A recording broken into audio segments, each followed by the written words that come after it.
Pourquoi déployer plusieurs milliers de soldats lourdement armés au Mali pour traquer quelques hommes en turban?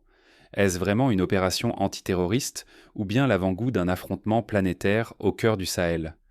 Depuis quelques semaines, Bamako vit sous le regard des blindés. Le corps africain de Wagner s'installe au grand jour, insigne russe brillant, convoi sans discrétion, présence assumée sur chaque carrefour stratégique. Autrefois, l'armée française défilait fièrement sur ces mêmes boulevards, se voulant garante de la sécurité régionale. Aujourd'hui, ce sont des soldats russes, bardés d'équipements dernier cri, qui remplacent les casques bleus et signent un basculement historique. Le discours officiel parle de lutte contre le terrorisme. Mais qui croit encore que l'on mobilise plusieurs milliers d'hommes pour quelques groupes épars dans le désert? Ce déploiement massif annonce autre chose, une démonstration de force, un message lancé à toutes les puissances du monde. À titre d'exemple, l'opération Barkhane, menée par la France, n'a jamais atteint une telle ampleur logistique ni une telle visibilité dans la capitale malienne. Ici, il ne s'agit plus de traquer des cellules isolées, mais d'affirmer une présence. Le Sahel devient l'échiquier où la Russie, mais aussi la Chine, l'Europe et les États-Unis avancent leurs pions. Wagner bouleverse les équilibres, forge de nouvelles alliances et redessine l'avenir de l'Afrique de l'Ouest. Ce jeu rappelle celui de la guerre froide, lorsque chaque superpuissance tentait de gagner l'influence dans les pays non alignés, de l'Angola à l'Afghanistan en passant par le Congo. Fermer les yeux sur ce jeu dangereux, c'est risquer de perdre la maîtrise du continent. Ici se joue plus que la sécurité. La souveraineté, l'accès aux ressources, le droit de choisir ses alliés dans une course où chaque alliance peut tout changer. Imaginez qu'en 1955, lors de la conférence de Bandung, les pays africains rêvaient déjà d'émancipation. Aujourd'hui, ils exigent de la concrétiser par des actes. Mais comment le Mali en est-il arrivé à accueillir Wagner à visage découvert? Pour comprendre, il faut revenir sur une décennie de crise et de choix politiques difficiles. Depuis 2012, le pays a connu 2 coups d'État, la montée du djihadisme et la défiance croissante envers les partenaires occidentaux. Chaque étape a érodé les alliances traditionnelles, ouvrant la porte à de nouveaux protecteurs. Le Sahel, laboratoire de domination ou corridor vital de ressources. La question dérange, loin des analyses superficielles. Prenons un exemple. Le pipeline Niger-Bénin, construit à grands frais, symbolise la volonté de contrôler les flux pétroliers stratégiques. Sa sécurisation attire toutes les convoitises. Au Tchad, des bases militaires étrangères cohabitent avec des sociétés minières chinoises, tandis que les rebelles armés guettent la moindre faille. Imaginez une bande de terre immense traversant le continent d'ouest en est, de l'Atlantique à la mer Rouge. Le Sahel est la jonction entre nord et sud, entre monde arabe et africain, entre influence occidentale et orientale. C'est une veine où circulent routes secrètes, pipelines invisibles, minerais rares et ambitions sans limite. Pensez par exemple à l'uranium d'Arlit, au Niger, dont dépendent les centrales nucléaires françaises, ou au lithium malien, déjà convoité par les industriels asiatiques pour les batteries électriques. Désormais, les grandes puissances réajustent leurs priorités africaines. Les États-Unis observent le Nigeria, la Chine investit des milliards dans les mines et la Russie revient en force après l'Ukraine. Toutes ont compris, tenir le Sahel, c'est posséder la clé du continent. Cette logique rappelle celle du contrôle du canal de Suez au XXe siècle, lorsque la mainmise sur une voie stratégique équivalait à un levier géopolitique majeur. Au cœur de cette lutte, les sous-sols attisent les convoitises. Hydrocarbures, or, uranium, lithium, autant de trésors indispensables à l'économie mondiale et aux technologies de demain. Chaque cargaison, chaque gisement devient motif à militarisation. L'exemple de la Centrafrique, où l'or et les diamants financent des milices et des mercenaires, prouve que la bataille des ressources ne se limite pas au Mali. C'est dans ce contexte qu'émerge le corps africain de Wagner, au Mali. Près de 4000 soldats aguerris, lourdement équipés, officiellement pour combattre le terrorisme. Mais derrière la façade, un pari stratégique, faire du Mali la base avancée de l'influence russe dans la région. Cette stratégie rappelle la doctrine des bases avancées américaines durant la guerre froide, où chaque implantation militaire servait autant à sécuriser qu'à projeter la puissance. Pourquoi le Mali? Parce que ce pays n'est plus un figurant. Depuis le départ de la France, Bamako choisit ses alliances et affirme sa souveraineté. L'arrivée massive de Wagner n'est pas une soumission, mais une déclaration d'indépendance. Le Mali veut tracer sa propre trajectoire, malgré les pressions occidentales. Ce choix résonne comme celui de l'Égypte de Nasser qui, dans les années 50, osait défier l'ordre colonial en nationalisant le canal de Suez. Ce redéploiement russe n'a rien d'anodin. Après un retrait partiel vers l'Ukraine, Moscou affiche au Mali sa volonté. Imposer sa présence, lancer un défi à Washington, Paris et Pékin. Les insignes ne se cachent plus. Ils s'affichent provocateurs. C'est une rupture avec la discrétion stratégique qui prévalait jusque-là, semblable à l'affichage des missiles soviétiques à Cuba en 1962. Le Sahel, corridor stratégique, devient champ de bataille géopolitique. Contrôler cette zone, c'est maîtriser les flux de matières premières, les routes migratoires et même le récit politique africain. Rappelons que la route transsaharienne, projetée depuis des décennies, est aujourd'hui plus que jamais un enjeu pour tous les acteurs. La vraie question reste, qui demain fixera les règles du jeu? Contrôler le Sahel, c'est contrôler l'Afrique, donc influer sur l'ordre mondial à venir. L'histoire montre que, de la Corne de l'Afrique à l'Afrique australe, chaque espace disputé finit par déterminer l'équilibre global. Mais derrière chaque convoi de minerais, chaque déploiement de troupes, se joue une partie d'échecs plus vaste. Le Mali, autrefois simple pion, s'impose peu à peu comme joueur sur l'échiquier mondial. Comme le Vietnam, qui a jadis renversé la donne face aux géants, le Mali entend ne plus être le terrain d'autrui, mais le stratège de son destin. Pourtant, ce regain de souveraineté ne se fait pas sans risque. Les équilibres internes au Mali s'en trouvent bouleversés, suscitant de nouvelles tensions et alliances inattendues. Les groupes communautaires, parfois marginalisés, réclament leur part dans la redistribution du pouvoir et des richesses, au risque de réveiller de vieux conflits. Et si le Mali n'était plus le pion, mais le stratège, et si derrière les uniformes du corps africain de Wagner, une partie insoupçonnée se mettait en place, une partie dont l'Afrique serait l'architecte, non plus le terrain de jeu? On peut imaginer un scénario où, pour la première fois, des États africains coordonnent leur politique minière, imposant des quotas et des prix face aux multinationales, à l'image de l'OPEP pour le pétrole. Aujourd'hui, Wagner n'opère plus dans l'ombre. Les soldats du corps africain arborent fièrement leur emblème, un badge devenu défi lancé à l'Occident. Ce n'est plus une présence clandestine, mais une déclaration d'indépendance. Le Mali choisit ses alliés, assume ses décisions et impose sa souveraineté. Chaque image captée par les caméras étrangères n'est qu'un rappel. Désormais, c'est l'Afrique qui parle. Lors de récentes cérémonies officielles, les autorités maliennes n'ont pas hésité à exposer leurs nouveaux partenaires militaires, provoquant la stupeur dans les chancelleries européennes. La stratégie va plus loin. Protéger les convois d'hydrocarbures, escorter l'or et l'uranium, ce n'est plus seulement se défendre. C'est affirmer une capacité nouvelle à sécuriser les flux vitaux du monde moderne. Là où jadis la France ou les États-Unis se posaient en garant, le Mali décide, aujourd'hui, du sort de ses propres richesses. Pour illustrer ce point, rappelons l'incident du convoi pétrolier escorté fin 2023, qui a traversé le pays sans encombre, sous la protection russe, alors qu'auparavant de tels convois subissaient des attaques régulières. Dans les couloirs feutrés des palais africains, une complicité muette s'installe. Les alliances se nouent, non par idéologie, mais par nécessité. Les gouvernements, parfois rivaux, parlent le langage du calcul froid. Tous savent combien l'équilibre demeure fragile, combien chaque pacte peut être rompu. Mais ils avancent, testant les limites du jeu. Un exemple frappant, la création du groupement AES réunissant Mali, Burkina Faso et Niger, qui mutualise renseignements et moyens militaires pour résister à toute pression extérieure. L'enjeu se précise. Contrebalancer les ambitions américaines et chinoises, surtout au Nigeria, ce colosse qui attise toutes les convoitises. Les États-Unis redoublent de signaux d'alerte, prêts à imposer leur volonté pour protéger leur accès au pétrole et aux métaux rares. La Chine défend ses mines, ses routes logistiques. Mais c'est la Russie qui, en réinvestissant le Sahel, prend l'initiative et brouille les lignes. Cette compétition rappelle l'époque où, au Congo, la Belgique, les États-Unis et l'URSS se disputaient le contrôle de l'uranium de Shin-Kolobwe, essentiel à la fabrication des premières bombes atomiques.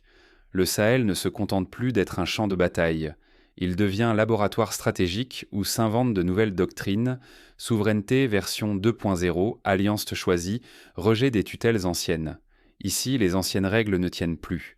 Les États africains imposent leur tempo entre diplomatie parallèle et démonstration de force sur le terrain. Un parallèle peut être fait avec l'Asie du Sud-Est, où les petites nations ont su, dans les années 70, se coaliser pour défendre leurs intérêts face aux géants. Face à cette dynamique, l'Occident ne reste pas passif. Les premières contre-attaques fusent, sanctions économiques, campagnes de désinformation, opérations secrètes, Mais chaque offensive, paradoxalement, renforce la détermination des nouveaux acteurs à écrire leur propre récit. En 2022, la suspension des aides budgétaires occidentales n'a pas empêché le Mali de trouver de nouveaux partenaires pour financer ses infrastructures. La mise est immense. Perdre la maîtrise de ses alliances, c'est redevenir un champ de bataille pour les autres, une pièce sur l'échiquier des puissances étrangères. Pour la première fois depuis des décennies, le Mali et ses voisins refusent ce destin. Ils expérimentent, hésitent parfois, mais avancent. Ce chemin rappelle celui du Ghana de Kwame Nkrumah, qui dans les années 60 avait tenté de bâtir un panafricanisme économique malgré les pressions extérieures. Pourtant, cette mutation comporte des risques. Elle inaugure un nouveau mode de guerre où la frontière entre protection, influence et manipulation devient plus incertaine que jamais.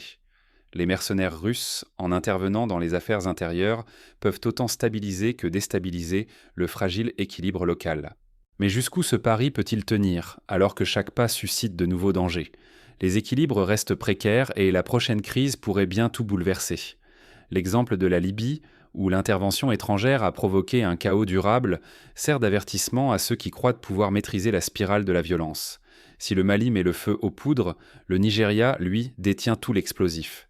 Ce pays immense, cœur vibrant de l'Afrique de l'Ouest, concentre toutes les richesses stratégiques. Pétrole, gaz, or, terres rares.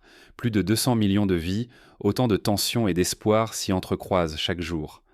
La mégalopole de Lagos, avec ses 20 millions d'habitants, symbolise ce carrefour où tout peut basculer. Mais ce géant repose sur une base fragile. Les cicatrices ethniques, la défiance religieuse, la pauvreté et la corruption menacent son unité. Si le Nigeria vacille, c'est toute l'Afrique de l'Ouest qui risque la déstabilisation. Les exemples récents du Biafra ou du delta du Niger montrent à quel point des revendications locales peuvent embraser l'ensemble du pays. Dans cette faille, les puissances étrangères s'engouffrent. Des analystes soupçonnent Washington de soutenir une politique de fragmentation, attisant les divisions internes pour affaiblir le pays et contrôler ses ressources. Opération de l'ombre, manipulation de groupes locaux, la partie s'accélère loin des projecteurs. La récente mise en garde américaine sur la sécurité du golfe de Guinée n'est pas anodine. La Chine, elle, avance masquée. Prêts, infrastructures, concessions minières, elle tisse sa toile par l'économie, verrouillant l'accès au lithium et au cobalt, nerfs de l'industrie mondiale. Discrète mais implacable, elle s'installe durablement. En témoignent les investissements massifs dans les corridors ferroviaires reliant Lagos à Kano. La Russie, elle, impose sa force. Après le Mali, Moscou se présente en garant de la sécurité régionale, armes, formateurs et surtout le corps africain. Pour bien des dirigeants, la Russie incarne la seule alternative crédible à l'ingérence occidentale. Les contrats d'armement signés récemment avec Abuja illustrent cette volonté de diversification. Dans ce contexte sous tension, le Nigeria devient l'épreuve décisive. S'il s'effondre, une vague de violence et de chaos balayera la sous-région. Séparatisme, conflits ethniques, exode massif, le tout sur fond de pillage des ressources. Le souvenir de la crise ivoirienne, avec ses millions de déplacés, plane comme une menace sur toute la région. Mais si le Nigeria résiste, s'il restaure son unité et reprend la main sur ses richesses, il pourrait entraîner la renaissance du continent. Symbole d'une Afrique qui refuse la division, qui impose enfin ses choix, il ouvrirait une nouvelle ère. Un scénario optimiste serait la mise en place d'une CEDEAO renforcée, capable d'imposer des normes communes de gestion des ressources et de résolution des conflits. Car la fragmentation ne sert que les prédateurs extérieurs. Diviser pour mieux piller, voilà le schéma. L'Afrique, elle, joue son avenir sur le fil entre effondrement et sursaut. L'histoire du Congo, morcelée par les intérêts miniers, rappelle qu'aucune puissance étrangère ne défendra jamais l'unité africaine mieux que les Africains eux-mêmes. L'unité du Nigeria ou sa chute décidera du sort de toute la région.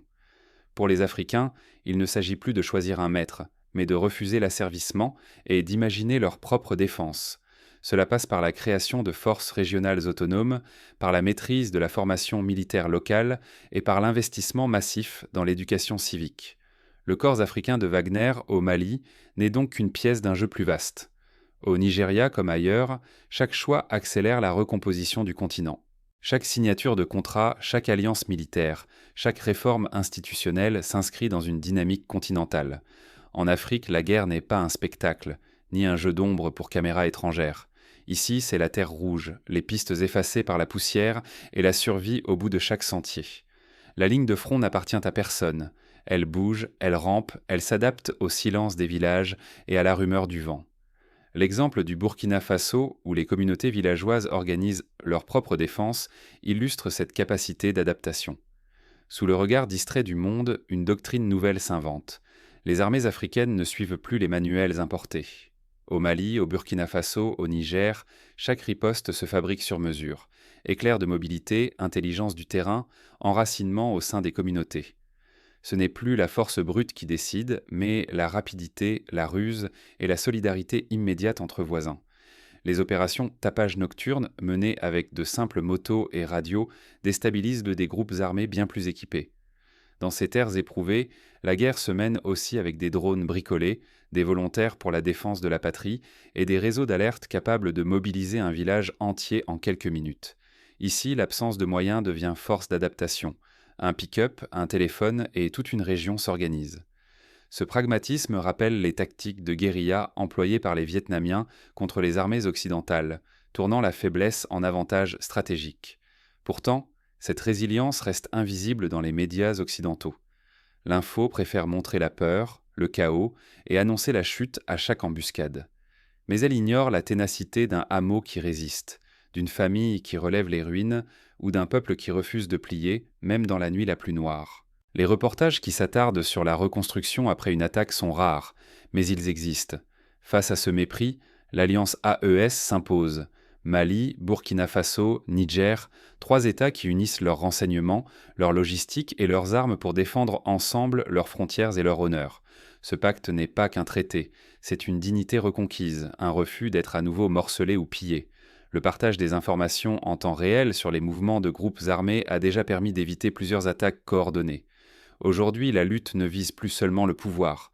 Dans le Sahel, elle est devenue une question de survie, de souveraineté, de droit à rester maître de son sol. Soldats, VDP, civils, tous partagent la même certitude, celle de ne pas reculer, de ne plus subir.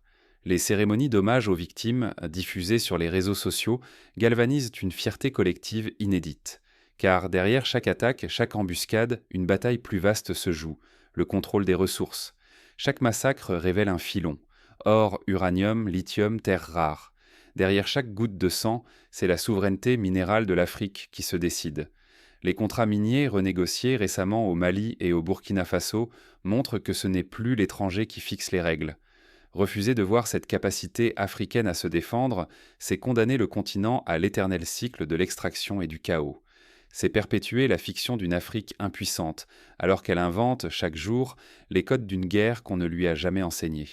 Les formations paramilitaires locales, le recours à la technologie mobile et la capacité à mobiliser la diaspora sont autant d'atouts nouveaux. Mais le défi reste immense. Sans unité réelle, toute victoire demeure fragile. Les rivalités internes, la tentation du repli communautaire ou des alliances à court terme menacent à chaque instant l'équilibre patiemment construit. La présence du corps africain de Wagner bouleverse cet équilibre précaire, car derrière chaque nouvel allié, chaque contrat, se cache une lutte féroce pour l'influence et la maîtrise des ressources. L'exemple des tensions récentes entre groupes locaux soutenus respectivement par la Russie et la Chine illustre la complexité du nouveau jeu africain. Ce n'est pas la guerre qui définira l'Afrique, mais sa capacité à reprendre la plume de son propre récit. L'histoire ne s'écrit pas seulement par les armes, mais par la mémoire collective et la capacité à transmettre aux générations futures le sens de la lutte pour la dignité. L'arrivée du corps africain de Wagner au Mali marque un basculement. Ce n'est ni une occupation déguisée, ni une soumission. C'est l'affirmation par un État africain de choisir ses alliés selon ses propres intérêts et non ceux dictés par d'autres. C'est aussi une leçon adressée à tous les voisins. L'heure de la soumission automatique aux injonctions extérieures est révolue. Ce geste rappelle que la souveraineté ne se quémande pas. Elle se conquiert, elle se protège. À l'heure où les regards de Moscou, de Pékin et de Washington convergent vers le Sahel, le Mali proclame qu'il n'est plus une simple pièce sur l'échiquier mondial, mais un acteur qui entend imposer ses règles. Cette prise de position rappelle celle des pays baltes, qui dans les années 90 avaient osé proclamer leur indépendance malgré les pressions russes. L'histoire collective africaine se forge aujourd'hui, dans la poussière rouge du Sahel, là où ambition et rêve d'indépendance se croisent. Ceux qui craignent une nouvelle dépendance oublient l'essentiel. Écrire ses propres règles, c'est transformer la donne. L'Afrique ne veut plus demander la protection. Elle veut choisir ses partenaires et fixer ses conditions. Les nouvelles constitutions adoptées par certains pays montrent cette volonté de reprendre la main sur la définition même de l'État. Être spectateur, c'est accepter que d'autres écrivent à notre place, car sur le continent, la véritable bataille se joue autant par les armes que par les idées, les récits et la mémoire. Ce sont ces batailles qui forgent la dignité et la cohésion des peuples. La multiplication des médias panafricains, la valorisation des langues locales et la réécriture de l'histoire scolaire sont autant de signes de cette émancipation intellectuelle. Les enjeux dépassent la sphère militaire. Il s'agit de l'accès aux ressources, du contrôle des alliances, de la construction d'un avenir à l'image de chaque nation. En décidant qui entre ou sort, le Mali affirme que le destin africain ne se négocie plus dans les capitales étrangères, mais ici par des actes souverains. On peut envisager des coalitions économiques à l'échelle régionale, capables de négocier d'égal à égal avec les géants mondiaux. Mais l'indépendance a un prix. Les sanctions, la désinformation, les tentatives de division sont les armes d'un ordre que l'on cherche à briser. La vigilance citoyenne est la première défense, car la souveraineté conquise doit être protégée chaque jour, non seulement par des soldats, mais par des citoyens éveillés et fiers de leur histoire. Les campagnes d'éducation civique lancées récemment dans les lycées montrent que la bataille de l'opinion est tout aussi cruciale que celle du terrain. Refuser de choisir entre Moscou, Pékin ou Washington, c'est déjà choisir l'Afrique, c'est transformer un terrain de conflit en laboratoire d'émancipation, où chaque décision pèse sur l'avenir du continent. L'exemple du Rwanda, qui a su imposer sa propre voie malgré les obstacles, inspire aujourd'hui bien d'autres capitales africaines. Que restera-t-il demain de cette séquence ? Plus que des images de soldats ou des discours officiels. La prise de conscience qu'ici, l'Afrique reprend la maîtrise de son histoire contemporaine. Les récits des anciens, transmis oralement, deviennent aujourd'hui des archives numériques, consultables par tous, et ancrent la mémoire dans la modernité. Ne laissons personne effacer ou déformer cette mémoire collective. Que chaque voix se lève pour défendre la dignité et la souveraineté du continent. Car si nous ne veillons pas, d'autres viendront raconter l'histoire à notre place. Ce devoir de vigilance s'impose à chacun, car la liberté n'est jamais acquise, mais toujours à conquérir, jour après jour, génération après génération.